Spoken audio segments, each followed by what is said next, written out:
Hello friends, हमारा आज का वीडियो जो है वो जनरल साइंस के पार्ट बायोलॉजी से जैव विविधता बायोडाइवर्सिटी जैव विविधता का लेक्चर 1 हम डिस्कस करने जा रहे हैं आज। बहुत ही इम्पोर्टेंट टॉपिक है बायोलॉजी के अंदर, तो वीडियो के अंत तक बने रहिएगा। आपको एक एक कॉन्सेप्ट मैं इसका क्लियर करने वाला हूँ।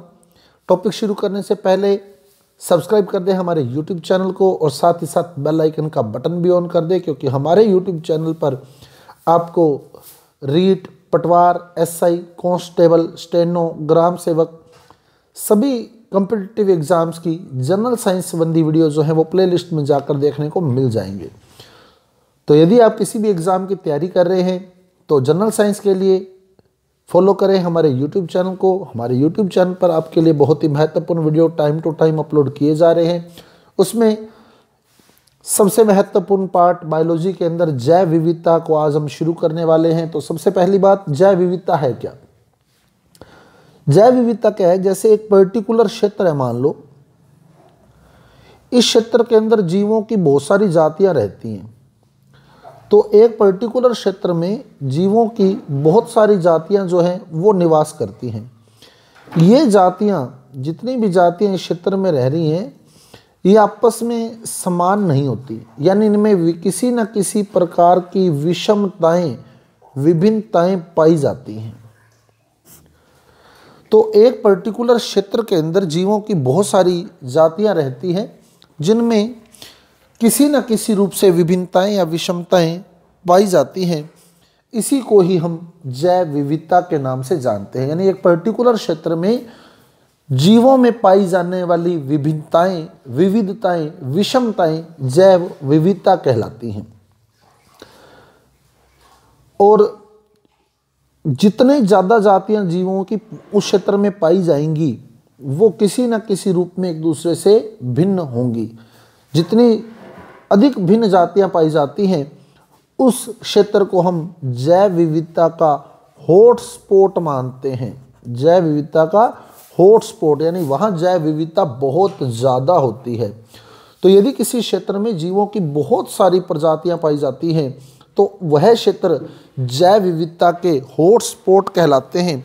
विश्व में अभी तक 25 हॉटस्पॉट ही ज्ञात है। पूरे विश्व में 25 हॉटस्पॉट हैं जैव विविधता के, जिसमें से 2 इंडिया में हैं। एक तो पश्चिमी घाट, केरल की साइड है जो पश्चिमी घाट, और दूसरा पूर्वी हिमालय। तो भारत में जैव विविधता के 2 हॉटस्पॉट हैं, तो पश्चिमी घाट और दूसरा पूर्वी हिमालय। और पूरे विश्व में ऐसे 25 हॉटस्पॉट हैं जहाँ जीवों की जो जातियां हैं, विभिन्न जातियां हैं, बहुत अधिक मात्रा में पाई जाती हैं। तो पश्चिमी घाट और पूर्वी हिमालय भारत के 2 ऐसे क्षेत्र जहां जैव विविधता बहुत ज़्यादा है, यानी बहुत सारी प्रजातियां जो हैं जीवों की उस क्षेत्र में पाई जाती हैं। अब जब बहुत सारी प्रजातियां पाई जाती हैं, अब बहुत अधिक प्रजातियां पाई जाती हैं, तो सबसे पहली बात है कि उनका अध्ययन कैसे किया जाए। वहाँ बहुत अधिक प्रजातियां हैं तो उनका अध्ययन करना बहुत मुश्किल है। तो उस अध्ययन को आसान बनाने के लिए ही, जब प्रजातियां बहुत ज़्यादा हैं तो उनका अध्ययन करना उतना ही मुश्किल हो गया, अध्ययन करना मुश्किल हो गया। तो उसी अध्ययन को आसान बनाने के लिए आवश्यकता पड़ी जीवों के वर्गीकरण की। तो ये जो जैव विविधता थी, जिसके कारण एक क्षेत्र के अंदर बहुत सारे विभिन्न जीव रह रहे थे जो एक दूसरे से किसी न किसी रूप में अलग थे, तो उनका अध्ययन करना जो था वो बहुत मुश्किल हो रहा था। तो उसी अध्ययन को आसान बनाने के लिए ही वर्गीकरण की आवश्यकता पड़ी। तो वर्गीकरण में क्या किया गया, जो एक जैसे जीव हैं, एक जैसे जीव, उन्हें एक वर्ग में रख दिया गया। समान जीवों को समान वर्ग में रख दिया गया, समान जीवों को समान वर्ग में, और इस पूरे वर्ग का अध्ययन एक साथ कर लिया गया। नहीं तो एक एक जीव का अध्ययन करना पड़ता। मान लो 10 जीव हैं, जैसे 1 2 3 4 5 6 7 8 9 10। अब 10-10 जीवों का अलग अलग अध्ययन करें, मान लो 10 के 10 जीवों का, जैसे इसका अध्ययन अलग करें, इसका अध्ययन अलग करें, इसका अध्ययन अलग करें, तो मुश्किल हो जाएगा। अब इसमें से क्या किया, जो समान जीव है उनको अलग छांट लिया। जैसे मान लो 1 नंबर जीव में, 4 नंबर जीव में, 5 नंबर जीव में और 7 नंबर जीव में सेम लक्षण है, तो इनको एक वर्ग में बांट लिया और इस वर्ग के लक्षण जो है इन जीवों में है, तो इनको एक वर्ग में बांट लिया, यानी उस वर्ग का अध्ययन किया तो इन चारों का अध्ययन हो गया, तो एक साथ ही उन चारों का अध्ययन हो गया। तो इस प्रकार वर्गीकरण में क्या किया गया, समान जीवों को एक वर्ग में रख लिया गया। और सबसे पहले जो वर्गीकरण की पंच जगत प्रणाली दी थी, वर्गीकरण की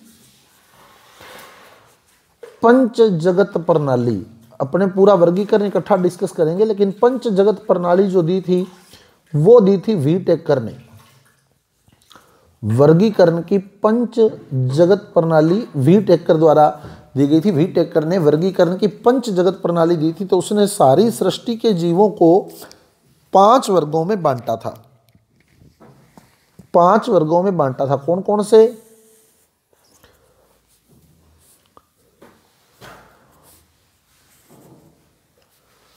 तो 5 वर्ग उसने बना दिए थे। वो वर्ग थे मोनेरा, प्रोटिस्टा, फंजाई, प्लांटी और एनिमेलिया।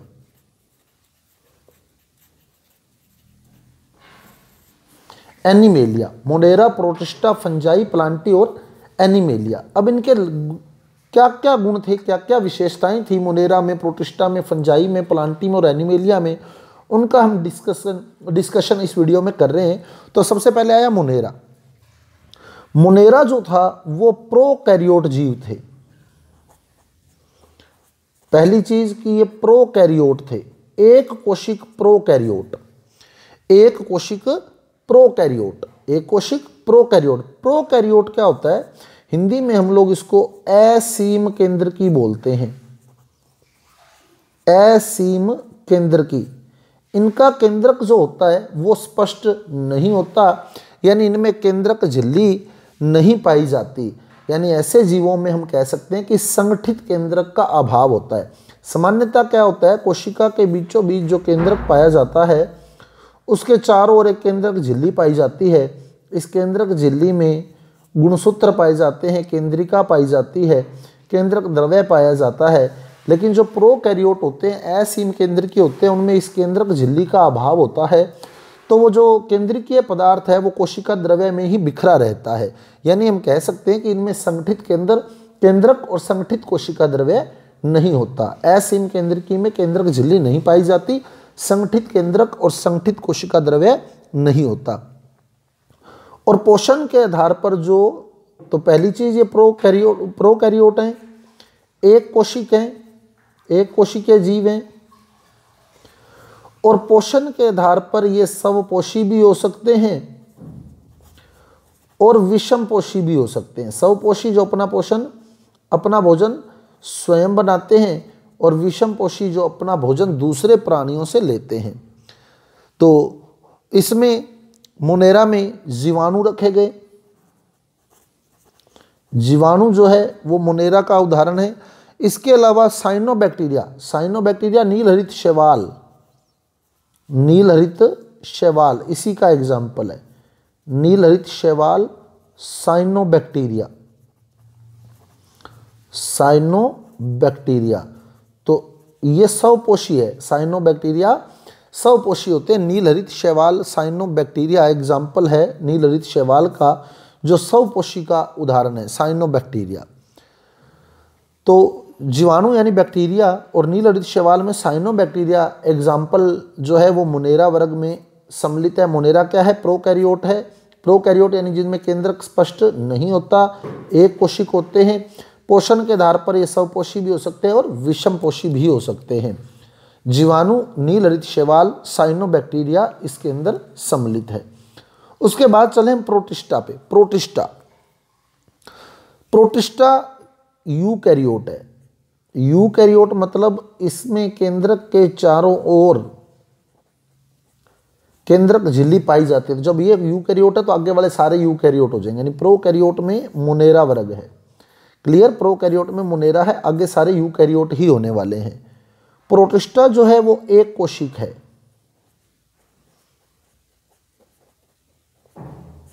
एक कोशिकीय जीव है प्रोटिस्टा। एक कोशिक यूकैरियोट, अब आपसे पूछा जाएगा एक कोशिक यूकैरियोट किस वर्ग में रखे गए हैं, तो प्रोटिस्टा वर्ग में रखे गए हैं एक कोशिक यूकैरियोट। और इनमें विशेषता है क्या कि इसमें संगठित केंद्रक है, संगठित कोशिका द्रव्य है, यानी कोशिकांग और केंद्रक जो होते हैं वो उनके चारों केंद्रक के चारों ओर केंद्रक झिल्ली पाई जाती है। और सबसे इंपॉर्टेंट बात, इनमें गमन के लिए या तो सीलिया होते हैं, पक्षमाभ होते हैं, और या फिर फ्लैजिला होते हैं। सीलिया और फ्लैजिला, फ्लैजेला या फ्लैजिला बोलते हैं, सीलिया या फ्लैजेला इनमें गमन के लिए पाए जाते हैं। गमन की संरचनाएं सीलिया व फ्लैजेला होती है इनके अंदर। तो ये भी इंपॉर्टेंट है, गमन के लिए सीलिया की उपस्थिति किस वर्ग की विशेषता है, तो प्रोटिस्टा वर्ग की विशेषता है। प्रोटिस्टा में यूकैरियोट एक कोशिक आते हैं जिनमें गमन के लिए सीलिया या फ्लैजिला पाए जाते हैं। तो एक कोशिक शैवाल इसका एग्जाम्पल है, एक कोशिक शैवाल। ये साइनोबैक्टीरिया इसमें रखा गया है मोनेरा में, एक कोशिक शैवाल, बाकी के शैवाल सारे आगे ही हैं। एक कोशिक शैवाल एग्जाम्पल है इसका, एक कोशिक शैवाल। और इसके अलावा पैरामीशियम इसमें सम्मिलित है, पैरामीशियम। तो पैरामीशियम में अपने देखते हैं सीलिया पाया जाता है। पैरामीशियम की अगर आप लोग सभी बीएससी होल्डर होंगे तो पैरामीशियम में सीलिया पाए जाते हैं। और उसके अलावा युगलिना भी इसी में सम्मिलित है, युगलिना और अमीबा ये सारे प्रोटिस्टा में है। अमीबा भी प्रोटिस्टा का एग्जाम्पल है। अमीबा, युगलिना, पैरामीशियम, एक कोशिकीय शैवाल, ये सारे के सारे इसी में सम्मिलित है प्रोटिस्टा के अंदर। उसके बाद आता है फंजाई। फंजाई जो है ये यूकैरियोट हैं, यूकैरियोट, और साधारणतः ये परपोषी होते हैं। परपोषी यानी जो अपना पोषण दूसरों से प्राप्त करते हैं, परपोषी जो पोषण के लिए दूसरों पर निर्भर हैं, तो ये परपोषी होते हैं फंजाई। इसमें भी आगे कई कैटेगरी है, जैसे ये मृतजीवी है, परपोषी में भी ये मृतजीवी है। मृतजीवी यानी जो सड़े गले कार्बनिक पदार्थों से अपना पोषण लेते हैं, सड़े गले कार्बनिक पदार्थों से अपना पोषण लेते हैं, तो उन्हें मृतजीवी बोलते हैं। ये परजीवी हैं। परजीवी यानी अपना जीवन दूसरे पे व्यतीत करते हैं। परजीवी अपना जीवन दूसरे पे व्यतीत करते हैं। तो जब ऐसे फंजाई जो हैं, परजीवी फंजाई जो हैं, ये जीवों में रोग का कारण बनते हैं, क्योंकि ये दूसरों पर आश्रित हो जाते हैं और उन्हीं के ऊपर ही अपना जीवन बिताते हैं, तो ये उनमें रोग उत्पन्न करते हैं। जैसे गेहूं का कीट रोग, rust disease of wheat, rust disease of wheat, जो कि पक्सीनिया फंजाई के कारण होता है। पक्सीनिया फंजाई में बीएससी के अंदर आता है, फर्स्ट ईयर के अंदर ही पक्सीनिया। तो गेहूं का कीट रोग, rust disease of wheat, Puccinia fungi के कारण है। ऐसे ही बाजरा का हरित बाली रोग, ग्रीन ईयर डिजीज ऑफ बाजरा, स्क्लेरोस्पोरा, स्क्लेरोस्पोरा के कारण, स्क्लेरोस्पोरा फंजाई जो होता है वो रीजन है बाजरा का ग्रीन ईयर रोग, हरित बाली रोग। ऐसे ही loose smut disease of wheat, loose smut disease of wheat, जिसका जो एस्टिला गोनुडा फंजाई है। मेन तो अपने को फंजाई का नाम याद ना रख के अब रोग याद रखना है। जैसे लूज स्मट जो है फंजाई के कारण है। ऐसे ही गन्ने का रेड रोट डिजीज जो होती है, गन्ने की रेड रोट डिजीज जो गन्ने की होती है वो भी फंजाई है। कोलेटोट्रिकम फंजाई जो है वो कारण है गन्ने की रेड रोट डिजीज का। तो रेड रोट डिजीज है, लूज स्मट डिजीज है व्हीट की, और हरित बाली रोग है बाजरे का, और रस्ट डिजीज है व्हीट की। ये सारे फंजाई के कारण होते हैं। तो वो फंजाई सारे परजीवी होते हैं। परजीवी जो होते हैं वो दूसरे पर जीवन बिताते हैं और उसे कोई ना कोई रोग से ग्रसित कर देते हैं। ऐसे ही जो कुछ जातियां हैं इनकी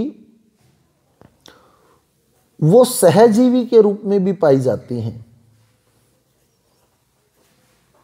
सहजीवी के रूप में भी पाई जाती हैं। और सामान्यतः कवकों की कुछ प्रजातियां सहजीवी के रूप में पाई जाती हैं। सामान्यतः जो सहजीवी का एग्जाम्पल है नील हरित शैवाल साइनोबैक्टीरिया जो है वो कवक के साथ रहता है, उसे लाइकेन बोलते हैं, लाइकेन। तो लाइकेन जो है वो कवक प्लस शैवाल है, कवक प्लस नील हरित शैवाल, कवक प्लस नील हरित शैवाल, कवक प्लस साइनोबैक्टीरिया, साइनोबैक्टीरिया। तो कवक प्लस साइनोबैक्टीरिया दोनों इकट्ठे रहते हैं, जिससे हम ऐसे सहजीवी जीवों को लाइकेन कहते हैं। कवक और साइनोबैक्टीरिया को संयुक्त रूप से लाइकेन कहा जाता है। दोनों आगे इसमें ये सहजीवी जीव जो हैं, जो एक दूसरे के साथ जीवन बिता रहे हैं एक दूसरे के लाभ के लिए, उन्हें हम लाइकेन कहते हैं। तो फंजाई जो है वो सहजीवी के रूप में लाइकेन के साथ पाया जाता है, यानी इसमें साइनोबैक्टीरिया साथ में है। तो फंजाई जो होते हैं वो यूकैरियोट होते हैं, परपोषी होते हैं। परपोषी में भी ये मृतजीवी हो सकते हैं, परजीवी हो सकते हैं, सहजीवी हो सकते हैं। और फंजाई के एग्जाम्पल देखेंगे तो मशरूम, मशरूम जो है वो फंजाई का एग्जाम्पल है, यीस्ट फंजाई का एग्जाम्पल है। लेकिन यीस्ट जो होता है वो एक्सेप्शन है, वो बहुकोशिक नहीं है, वो एक कोशिक है। एक कोशिक फंजाई का अगर एग्जाम्पल आपसे पूछ लेता है, फंजाई सामान्यतः बहुकोशिक होता है, लेकिन अगर आपसे पूछ लेता है एक कोशिक फंजाई, एक कोशिक फंजाई यानी एक कोशिकीय कवक, तो वो है यीस्ट। यीस्ट जो है वो एक कोशिकीय कवक है। उसके बाद चले प्लांटी पे। प्लांटी, प्लांटी में कोशिका भित्ति युक्त बहुकोशिक यूकैरियोट आ जाते हैं। कोशिका भित्ति युक्त, कोशिका भित्ति वैसे फंजाई में भी पाई जाती है, लेकिन जो मेन कोशिका भित्ति हम मानते हैं वो प्लांटी से ही मानते हैं। तो कोशिका भित्ति युक्त बहुकोशिक यूकैरियोट प्लांटी में आते हैं और ये स्वपोषी होते हैं। सबसे बड़ी विशेषता प्लांटी जो हैं वो स्वपोषी हैं, यानी अपना जो भोजन है, अपना जो पोषण है वो प्रकाश संश्लेषण के माध्यम से करते हैं और इन्हें आगे बांटा गया है। अब प्लांटी अगर आपको क्लियर हो जाता है तो आपको एक ये मान ले बायोलॉजी का एक सिंपल सा टॉपिक है, वैसे तो बेस ही बताना है मेरे को इसमें, क्योंकि कॉम्पिटिटिव एग्जाम की जब आप तैयारी कर रहे हैं तो आपको ज़्यादा डीप जाने की ज़रूरत नहीं है। तो प्लांटी को आगे 5 वर्गों में बांटा गया है। प्लांटी को 5 वर्गों में बांटा गया है, जिसमें Thallophyta, Thallophyta, bryophyta, Thallophyta, bryophyta, pteridophyta,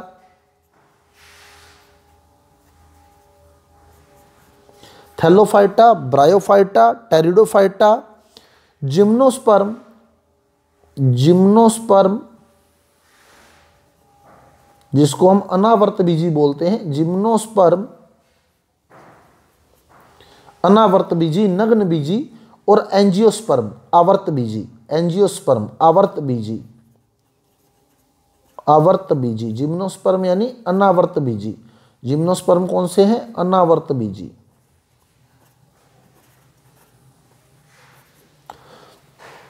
अब बात करें थैलोफाइटा की। सबसे पहले थैलोफाइटा। अब आप देखें इसमें ना तो जड़ है, ना तना है, ना पत्ती है। ना जड़ है, ना तना है, ना ही पत्ती है। जड़, तना, पत्ती कुछ भी नहीं है इसमें। अब बेस पहले समझ लें, इसमें ना जड़ है, ना तना है, ना पत्ती है। इसमें भी जड़, तना, पत्ती कुछ नहीं है, लेकिन इसमें उसके जैसी संरचनाएं दिखने लग जाती हैं, जिन्हें हम जड़ सम या मूल सम संरचनाएं, तना सम संरचनाएं और पत्ती सम संरचनाएं कहते हैं। तो इनमें ब्रायोफाइट में भी जड़, तना, पत्ती नहीं पाई जाती। ना जड़ होती है, ना तना, ना पत्ती, लेकिन इसमें जड़ जैसी संरचनाएं आ जाती हैं, तने जैसी संरचनाएं आ जाती हैं, पत्ती जैसी संरचनाएं दिखने लग जाती हैं। तो थैलोफाइटा में जड़, तना, पत्ती का अभाव होता है, ब्रायोफाइटा में जड़, तना, पत्ती जैसी संरचनाएं आ जाती हैं लेकिन पूर्ण रूप से विकसित नहीं होती। टेरिडोफाइट में जड़, तना और पत्ती तीनों ही विकसित हो जाते हैं। जड़ भी, तना भी और पत्ती भी तीनों विकसित हो जाते हैं, परंतु इनमें बीज नहीं बनते। बीज ना तो इसमें बनते हैं, ना इसमें ना इसमें, बीज तीनों में ही नहीं बनते। लेकिन इसमें जड़, तना, पत्ती का पूर्ण भाव है। इसमें जड़, तने और पत्ती जैसी संरचनाएं आ जाती हैं। इसमें जड़, तना, पत्ती पूर्ण विकसित होते हैं परंतु बीज नहीं बनते। अब देखें आप आगे क्या हुआ। अब इसमें बीज बन गए, बीज तो बन गए पर उसके चारों ओर कोई आवरण नहीं है, नग्न बीजी हैं वो। बीज तो बने पर नग्न बीजी हैं, उनके चारों ओर वो आवरण नहीं है, यानी वो अंडाशय से ढके हुए नहीं है। बीज जो होता है वो अंडाशय से ढका होता है। फल अंडाशय होता है, फल अंडाशय जो होता है वो फल में परिवर्तित हो जाता है और बीजांड जो होता है वो बीज बन जाता है। जैसे ये मान लें, वो स्ट्रक्चर अपने आगे अगर जनन टॉपिक पादपों में होता तो हम डिस्कस करते। ये मान लो बीजांड है, ये अंडाशय है, तो अंडाशय फल बन जाता है और बीजांड बीज बन जाता है। लेकिन इसमें अनावर्त बीजी में बीज जो होता है वो अंडाशय से ढका हुआ नहीं होता, यानी बीज नग्न होता है, इसलिए इन्हें नग्न बीजी भी कहते हैं। तो इसमें देखो जड़, तना, पत्ती तीनों ही नहीं थे। इसमें उनके जैसी संरचनाएं आई पर तीनों नहीं है। इसमें वो तीनों आ गए पर बीज नहीं बने। अब इसमें बीज बन गए पर वो नग्न बीजी हैं, यानी अंडाशय से ढके हुए नहीं हैं। इसमें बीज बन गए और वो अंडाशय से ढके हुए होंगे। बीज भी बन गए हैं और वो अंडाशय से ढके हुए भी हैं, तो ये आवर्त बीजी हैं, एंजियोस्पर्म है। तो ये मोटा मोटा फर्क होता है। थैलोफाइटा में जड़, तना, पत्ती पूर्ण रूप से अभाव होता है और इनका शरीर जो होता है वो थैलस जैसा चपटा शरीर होता है। थैलस जैसा शरीर होता है इनका, थैलस जैसा शरीर। तो शैवाल इसी वर्ग में आते हैं, थैलोफाइटा वर्ग में आते हैं। शैवाल जो है वो थैलोफाइटा में ही है, मेन शैवाल सारे थैलोफाइटा में ही हैं। शैवाल का जो शरीर है वो थैलोफाइटा जैसा है। क्लेमाइडोमोनास है, वोल्वोक्स है, कारा है, वो सारे इसी के अंदर आएंगे। कारा, क्लेमाइडोमोनास, वोल्वोक्स वो थैलोफाइटा का एग्जाम्पल है। अब चलें ब्रायोफाइटा। ब्रायोफाइटा जो है इसमें जड़ सम, तना सम और पत्ती सम संरचनाएं हैं और सबसे बड़ी बात कि ये उभयचर होते हैं। उभयचर, उभयचर होते हैं। ये मेन बातें नोट करते रहना इनकी। ब्रायोफाइट जो होते हैं वो क्या होते हैं? उभयचर। उभयचर होते हैं जो जमीन पर भी रहते हैं और पानी में भी, भूमि पर भी और पानी में भी। जीवन तो ये अपना बिताते हैं भूमि पर, जीवन बिताते हैं भूमि पर, लेकिन जनन के लिए ये पानी में जाते हैं। लैंगिक जनन के लिए ये जल पर निर्भर रहते हैं, लैंगिक जनन के लिए जल पर निर्भर रहते हैं। उभयचर हैं, जीवन भूमि पर और लैंगिक जनन के निर्भर हैं किस पर? जल पर। लैंगिक जनन इनमें जल द्वारा ही होता है। लीवरवोर्ट और मोस इसमें आएंगे। मोस एग्जाम्पल है ब्रायोफाइट का। मोस का जनरली क्वेश्चन पूछा जाता है, मोस किस वर्ग में है? तो मोस जो है वो ब्रायोफाइट वर्ग के अंदर रखा गया है। लीवरवर्ट और मोस, लीवरवर्ट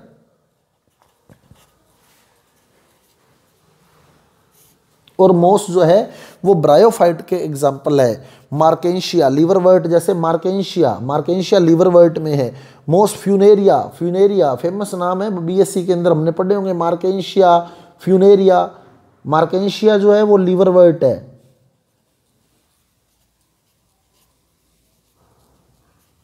मार्केंशिया लीवरवर्ट है और जो फ्यूनेरिया है वो मोस है। फ्यूनेरिया, फ्यूनेरिया मोस का एग्जाम्पल है। फ्यूनेरिया ये मोस का एग्जाम्पल है, फ्यूनेरिया। और जो मार्केंशिया है वो लीवरवर्ट का एग्जाम्पल है। मोस और लीवरवर्ट ब्रायोफाइट में रखे गए हैं। ब्रायोफाइट में जड़, तना, पत्ती तो पूर्ण रूप से तो विकसित नहीं होते, यानी वास्तविक रूप से तो नहीं होते, पर उनके जैसी संरचनाएं इसमें दिखने लग जाती हैं, जिन्हें मूल सम, पत्ती सम और तना सम संरचनाएं कहते हैं। उसके बाद चले टेरिडोफाइट में। टेरिडोफाइट में जड़, तना, पत्ती पूर्णतः विकसित हो जाते हैं। जड़, तना, पत्ती पूर्णतः विकसित हो जाते हैं, यानी जब जड़, तना, पत्ती विकसित हो गए हैं तो इनमें संवहनी उत्तक आ जाएंगे, जाइलम फ्लोएम आ जाएंगे। तो इनमें संवहनी उत्तक भी पाए जाते हैं जो खाद्य पदार्थों का और जल का संवहन करते हैं।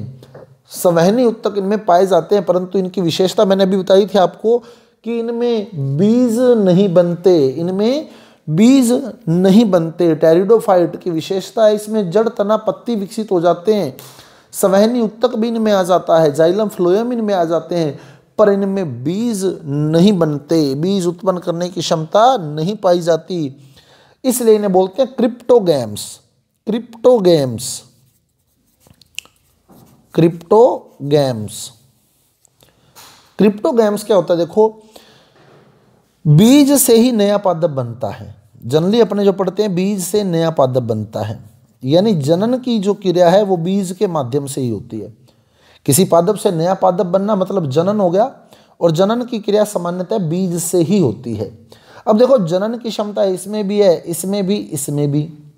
जनन की क्षमता थैलोफाइट में भी है, ब्रायोफाइट में भी है, टेरिडोफाइट में भी है, परंतु इनमें बीज नहीं होते। बीज नहीं होते यानी इनमें जनन जो होता है प्रत्यक्ष नहीं होता, छिपा हुआ जनन तो इनमें है। अगर बीज से नया पादप बनता फिर तो वो प्रत्यक्ष जनन हो जाता। इनमें जनन जो होता है वो अप्रत्यक्ष यानी छिपा हुआ जनन होता है। तो इनमें जो जननांग होते हैं वो आप ये मान ले गुप्त जननांग होते हैं, छिपे हुए जननांग होते हैं, और छिपे हुए को ही हम बोलते हैं क्रिप्टो। क्रिप्टो जो है वो छिपा हुआ, गेम्स यानी जननांग, गैमीट्स, छिपे हुए जननांग, गैमीट युग्मक बोलते हैं। छिपे हुए जननांग इनमें पाए जाते हैं। गेम्स जननांगों के लिए यूज होता है, छिपे हुए जननांग इनमें पाए जाते हैं, इसलिए ये तीनों वर्ग क्रिप्टोगैम्स हैं। तो आपसे पूछ सकता है इनमें से कौन सा क्रिप्टोगैम नहीं है? Thallophyta, bryophyta, pteridophyta, gymnosperm. तो जिम्नोस्पर्म जो है वो क्रिप्टोगैम नहीं है। और संवहनी क्रिप्टोगैम्स कौन सा है? संवहनी क्रिप्टोगैम्स मतलब जिसमें संवहनी उत्तक आ गया, तो ये तीनों ही क्रिप्टोगैम्स हैं, थैलोफाइटा, ब्रायोफाइटा, टेरिडोफाइटा। तीनों में ही जो जनन होता है वो बीज से नहीं होता, बीज इनमें नहीं बनता है। ये पादप पर इनमें बीज नहीं बनता, तो हैं तो ये तीनों ही क्रिप्टोगैम्स। क्रिप्टोगैम्स में जो संवहनी क्रिप्टोगैम्स है जिनमें संवहनी उत्तक बन जाते हैं वो है टेरिडोफाइटा। टेरिडोफाइटा जो है वो संवहनी क्रिप्टोगैम्स के नाम से जाना जाता है। टेरिडोफाइटा को संवहनी क्रिप्टोगैम्स के नाम से जाना जाता है। तो क्रिप्टोगैम्स तो तीनों ही है, थैलोफाइटा, ब्रायोफाइटा, टेरिडोफाइटा। फिर देख लें, इसमें जड़ तना पत्ती कुछ भी नहीं है, शरीर थैलस जैसा है। इसमें जड़ तना पत्ती पूर्ण विकसित तो नहीं है पर उसके जैसी संरचनाएं आ गई। इसमें जड़ तना पत्ती पूर्ण विकसित हो गए पर बीज नहीं बने। अब इसमें बीज बन गए पर बीज अंडाशय से ढके हुए नहीं हैं। बीज तो बन गए पर बीज अंडाशय से ढके हुए नहीं होते, इसलिए इन्हें नग्न बीजी, अनावर्त बीजी बोलते हैं। जिम्नोस्पर्म, जिम्नो यानी नग्न, तो इन्हें नग्न बीजी या अनावर्त बीजी के नाम से जाना जाता है। अब होता क्या है, जिम्नोस्पर्म कुछ पाइनस और साइकस इसके एग्जाम्पल है, पाइनस और साइकस।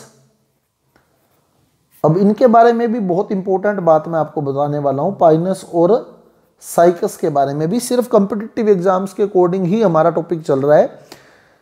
तो पाइनस और साइकस की विशेषता है, जिम्नोस्पर्म में वैसे तो मूसलामूल होती है, जिम्नोस्पर्म में मूसलामूल होती है, पर पाइनस की जो मूल है, जो पाइनस की मूल है वो कवक मूल, कवक मूल,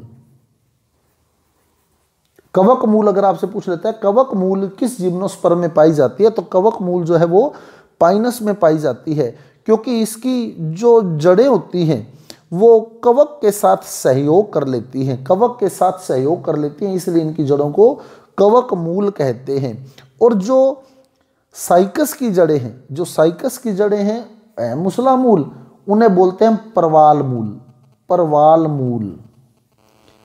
परवाल मूल किस में पाई जाती है? तो परवाल मूल साइकस में पाई जाती है। इसकी जो जड़ें होती हैं वो साइनोबैक्टीरिया के साथ, साइनोबैक्टीरिया के साथ सहयोग कर लेती हैं, साइनोबैक्टीरिया के साथ सहयोग कर लेती है नाइट्रोजन स्थिरीकरण के लिए, नाइट्रोजन स्थिरीकरण के लिए इसकी जड़ें साइनोबैक्टीरिया के साथ सहयोग कर लेती हैं। तो इनकी जड़ों को हम लोग परवाल मूल बोलते हैं। साइकस की जड़ें परवाल मूल हैं और पाइनस की जड़ें कवक मूल हैं। साइकस की जड़ें परवाल मूल और पाइनस की जड़ें कवक मूल कहलाती हैं। उसके बाद चले हम आवर्त बीजी पे। आवर्त बीजी में क्या हुआ, बीज के चारों ओर, बीज के चारों ओर एक आवरण पाया जाता है, बीज के चारों ओर एक आवरण पाया जाता है। उस आवरण को हम लोग बोलते हैं अंडाशय, यानी बीज जो होता है वो अंडाशय से ढका हुआ होता है, बीज अंडाशय से ढका हुआ होता है और अंडाशय से आगे फल बन जाता है। यानी बीज जो होता है वो फल के बीच में होता है, जैसे सरसों है, आम है, ये सारे जो हैं वो आवर्त बीजी हैं। बीज जो होता है वो फल के बीच में पाया जाता है इनमें। तो इनमें बीजों का विकास जो होता है वो अंडाशय के अंदर होता है। इनमें जो भोजन का संचय होता है वो या तो भ्रूणपोष में या बीज पत्रों में, और अगर बीज पत्र एक है तो उसे हम बोलते हैं एक बीज पत्री, यानी आवर्त बीजी को आगे बांटा जाता है बीज पत्रों की संख्या के आधार पर। एक बीज पत्री, अगर बीज पत्र एक है बीज पत्रों की संख्या के आधार पर, जो एक बीज पत्र होता है जिन पादपों में उन्हें तो हम बोलते हैं एक बीज पत्री, और जिन पादपों में दो बीज पत्र होते हैं उन्हें बोलते हैं हम द्विबीजपत्री, मोनोकोट और डाइकोट। ये आवर्त बीजी के एग्जाम्पल हैं, मोनोकोट और डाइकोट आवर्त बीजी का एग्जाम्पल है ये। तो ये स्टूडेंट्स हमने जो है प्लांटी तक पढ़ लिया है। अब अपना एक वर्ग एनिमेलिया, एनिमेलिया में कोडेटा और नॉन कोडेटा दोनों रखे गए हैं, नॉन कोडेट और कोडेट, तो उसको हम लोग कल डिस्कस करेंगे। एनिमेलिया को पूरे डिटेल से डिस्कस करेंगे हम लोग। क्योंकि स्टूडेंट्स यदि आपको हमारा वीडियो अच्छा लगा है तो कृपया हमारे वीडियो को लाइक कीजिए, शेयर कीजिए और हमारे चैनल को सब्सक्राइब कीजिए। मिलते हैं कल अगले वीडियो एनिमेलिया के साथ। धन्यवाद।